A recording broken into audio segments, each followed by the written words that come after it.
JNN is brought to you by Kung Fu Tea Modesto and Tender Years Preschool.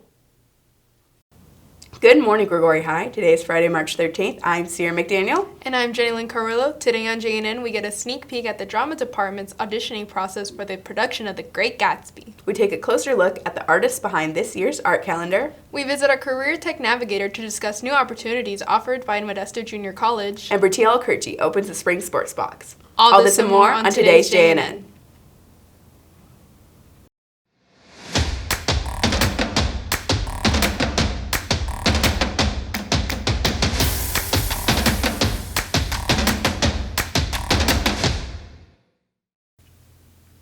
The World Health Organization recently declared the coronavirus a global pandemic. As the virus continues to spread, national, state, and local organizations are instituting preparedness policies and taking precautions against the spread of the disease. JNN producer Carson Wells sat down with Modesto City Schools Public Relations Officer Becky Fortuna on Wednesday to learn about the policy changes affecting schools as well as extracurricular activities. American school districts are currently on a high state of alert with respect to the growing spread of the coronavirus. In order to update the Gregory community with the latest changes to school, extracurricular activities, and sporting events, I interviewed Public Information Officer Becky Fortuna, and she provided me with the latest district news as of Wednesday, March 11th. Due to the number of changes that have taken place since Wednesday's interview, I am now updating you on the most recent news and cancellations as of 9 p.m. Thursday evening. Here is what I can report. 2 Downey High students from the same household have been exposed to the coronavirus as a result of a family member testing positive Wednesday. These students have been tested, and as of last night, they have not been confirmed to have COVID-19. All Modesto City School sites, including Downey High, will remain open until further notice. In the meantime, Gregory's Got Talent, scheduled for tonight, has been canceled. Our mock trial team learned yesterday that they will not be competing in California State Mock Trial Finals 2020 due to event cancellation. Cancellations for other scheduled events, according to Modesto City Schools, are made on a case-by-case basis, at least 2 weeks prior to specific events. This includes prom, sober grad, and the senior trip to Disneyland, which, as of today, has not been canceled. Sporting meets with over 250 participants have been canceled or postponed. Today's Stanislaus County track meet in Riverbank is canceled, as is next Saturday's Distance Fiesta in Dublin. In swimming, the NorCal Relay Championships, scheduled for tomorrow, has also been canceled. These are the updates for event cancellations. Back to you, Sierra. The senior panoramic photo will take place April 1st at 8 a.m. in the Jag Plaza. Senior students are to report to first period prior to the picture. Saturday Academy is scheduled for tomorrow. If you're attending one of the several classes offered, this is your friendly reminder that it takes place from 8:30 a.m. to 12:30 p.m. Auditions for The Great Gatsby took place recently, and JNN's Abby Schley observed the process of determining the cast for the show, as well as the beginning stages of this year's spring production. Let's take a look. On February 11 and 13, the Drama Club hosted The Great Gatsby auditions. For a straight play, we required that they learn a monologue, and then we do cold read, and we also had dancing for this show because of the 1920s jazz. While a monologue and dance may not seem that hard, it can sometimes be difficult for some students because of their comfort level and experience. It's pretty easy. You have to stand in front of everybody. I get anxiety, but not in front of big crowds, just in front of smaller crowds because everybody can see you. I was in Charlie Brown. I was just a narrator though. I one line. It's always exciting. While for others it isn't as much as a struggle because of their past love for drama productions. Though, some unfortunately did not get the proper experience in their middle school because of the lack of middle school drama programs. We are fortunate actually in Modesto because of the community theaters are very strong. So with the Yes Company and Modesto Performing Arts, we do get some of those students. And also I think Oakdale has a fairly good theater program. But with the middle schools, we don't have a lot of theater, but we do get kids with some experience. I've always been fascinated. I grew up as a theater child. I've grown up watching old movies and I've always been fascinated by theater and plays, and I decided to get involved with drama when I was a junior, so quite late, but better than nothing. Either way, Mrs. Maxon tries to get everyone she can involved and steps back while her students take over. I try to give everybody a chance and give them a role and let them experience theater, because you don't know if you have someone that's just really interested and has some talent that hasn't been cultivated yet. Once we get to performance, it is a student-run show. So I run most of the rehearsals, all of that. Miss Nancy is such a great teacher, and you can feel the friendly environment in her class, and I'm one of her drama students, and I just felt very easy to audition for the role, and it was a very fun process. Overall, there seems to be a sense of excitement surrounding the upcoming show. I've always been fascinated by the 1920s, and I have read The Great Gatsby, and it's a really great book, and the character I'm playing, Tom Buchanan, is an aristocratic character, and I've always been fascinated by old, arrogant, wealthy type of people, so I thought that character would fit me, and I'm very honored to have gotten that role. I'm really excited, and it was so fun. There is so much work ahead of us. We are trying to create the atmosphere of the Roaring '20s, the wealth, the extravagance. We're going to be doing the Great Gatsby experience this time, which is going to be a dinner show. So my vision is that we open the doors for the performance. The party is already going in the audience, so I hope you all come. Reporting for JNN, this has been Abby Schley. You guys can help take staples out of this fabric with me. Auditions for next year's dance production classes are scheduled for today at 2 in the dance room. There's a special opportunity for students who wish to enroll in dance production next year. This class gives students the opportunity to choreograph, perform, and take part in field trips and master classes. See Ms. Perron for more information. Yearbooks are on sale in the SBO for $80. Make sure to buy one before they sell out. Every year, art teacher Jon Biven organizes a drawing contest for his Art 1 classes. The winner's work is featured in that year's calendar. Many quality pieces were submitted this year, but only 14 were chosen to be in the calendar. Sierra McDaniel presents the winners and examines the process behind the contest. These are the 14 students who contributed to this year's art calendar.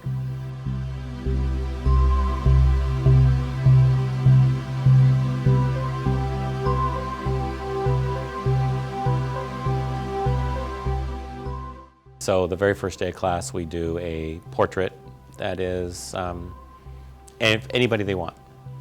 They come out horrible. They're stick figures, they have spaghetti hair, gumdrop-shaped eyes, no shading. Some people forget the pupils in the eyes. They're pretty bad. But after 14, 15 weeks, after they've learned all the techniques and how to use the pencil and how to shade, they come out a lot better. I started that back when I was at Denier High School in 1990, maybe. It was just an idea. I did the portraits always and thought it would be fun to put it together and get students published. There's been some pretty phenomenal drawings. This year's probably one of the more solid calendars, actually. But over the years, there's been a lot of really top drawings that have made the cover, and then everything else is good, but not as good. I've never had a real close competition. This year's probably the closest for first place. Senior Athena Adamakis won first place. Her beautiful piece took the front page of the 2020 calendar. I was really surprised because I knew there's a lot of very good artists in the class, and I thought like mine was good, but I didn't think it was like gonna win first place, like maybe make it on the calendar. And so when he told me, I was like overwhelmed, and also like I got like an art table, so that was pretty cool. And it was awesome. The inspiration was my great aunt. She's from Greece. She lived on the island of Crete in this little village in Spakia. And I visited her over the summer, and my parents took a photo, and I just want to kind of commemorate her. And also, it was a beautiful photo anyways. I spent some very late nights on it. I'm very slow when it comes to my art, so it took me a little while. Well, I used to draw in my childhood. I did like an art program at my elementary school for a little bit, but after that I didn't do art until this year. And I never knew that I had maybe like a talent or anything. I viewed it as like a hobby and just something that was fun to do in class, or, you know, pastimes and stuff.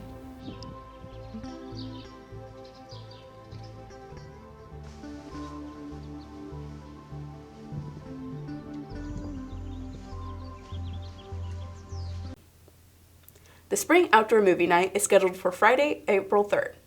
Bring a blanket and lawn chairs and sit back under the stars for a good laugh.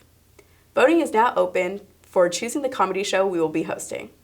Go to the website on your screen to cast your ballot for your favorite comedy.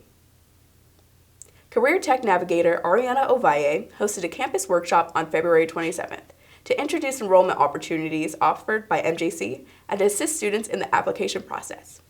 Jenny Lynn Carrillo brings us the details. Classes at MJC are being offered for students who want to begin earning college credits now. The purpose of summer classes is for students to get ahead on college credits and, to kind of give them an idea of what it's going to be like to take college level classes. Like last semester I took economics, this semester I'm taking administration of justice, and they're both really interesting, so it's fun to just get well-rounded. I signed up for summer classes because I wanted to get some of my prerequisites done for nursing. With these summer classes, I hope to just honestly better my education and hopefully it will make it easier getting into a nursing class. I plan on taking Health 101 and then the psychology class. Grigori recently hosted a workshop to explain the benefits of MJC classes to students. In the workshop, we help students apply.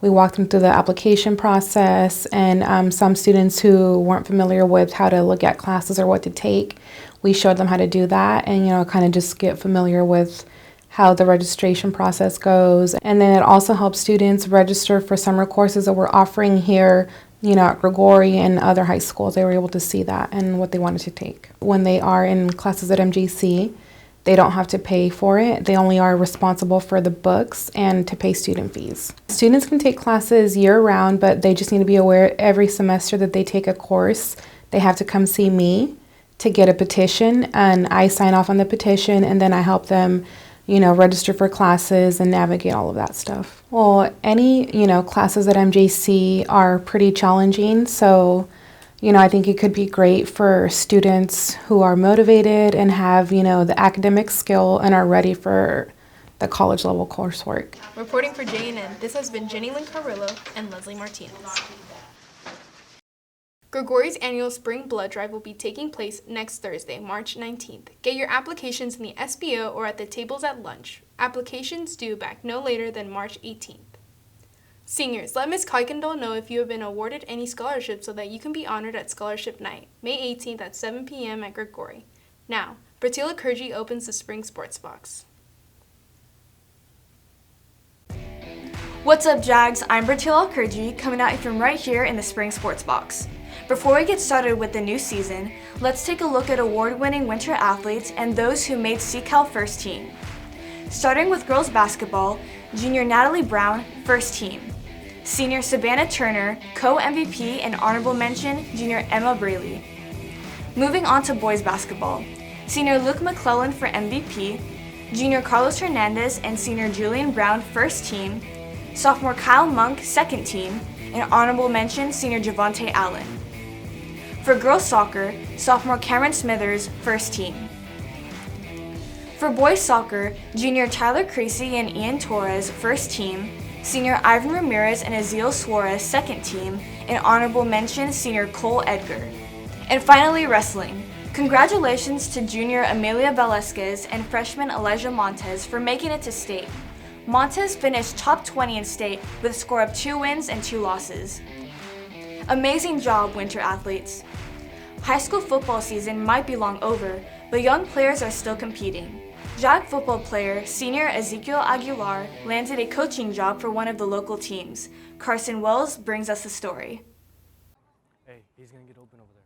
Same thing. While most students are asleep on a Sunday morning, senior Ezekiel Aguilar spends his time out on the football field. Good, good. Good, Sergio.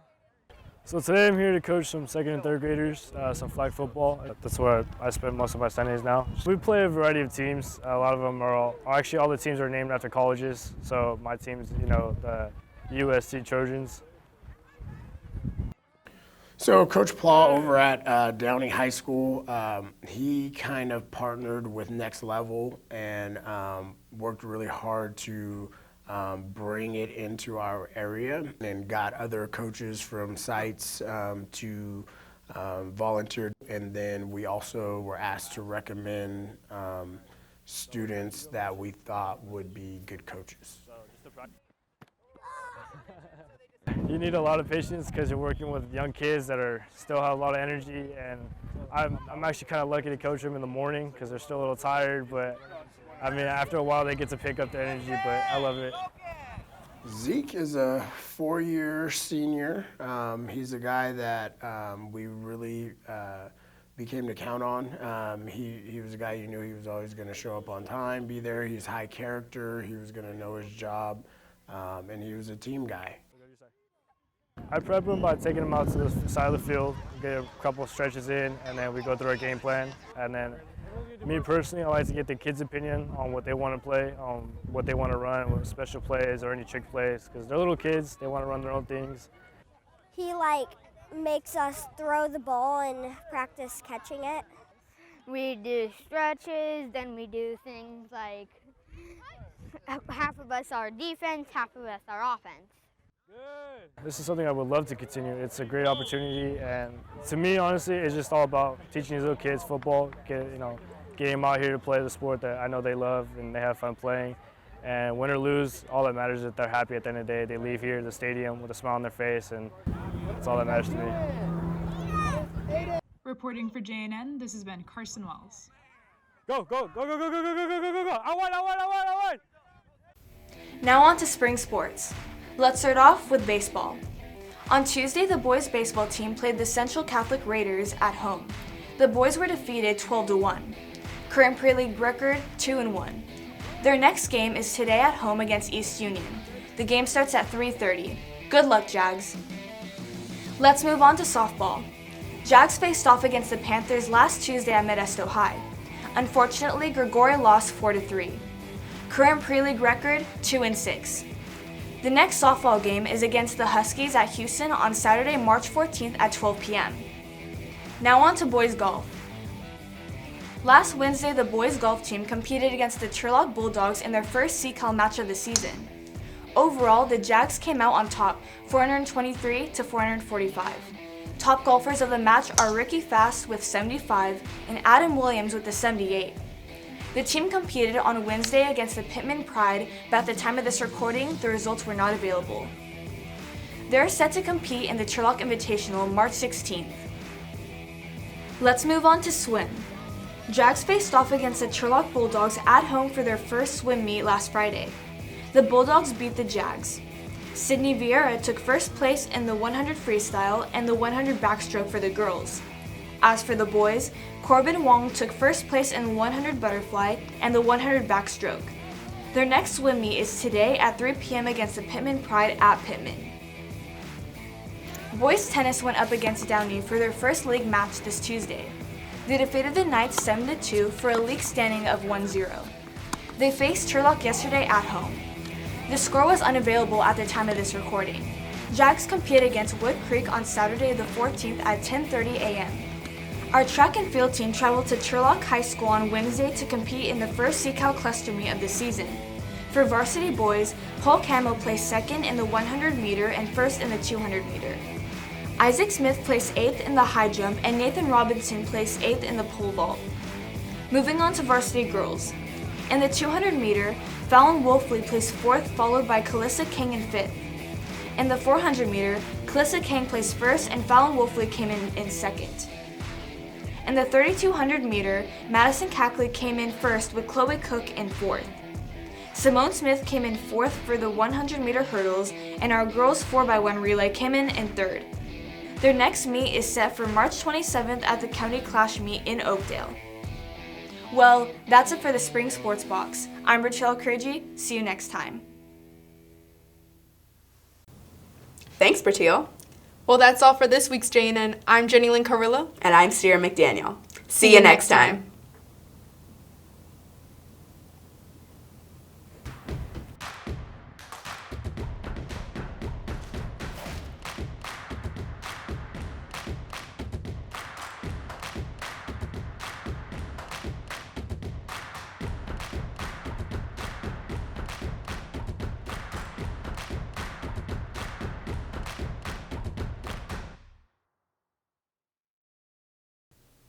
JNN would like to thank Kung Fu Tea Modesto and Tender Years Preschool for supporting high school journalism.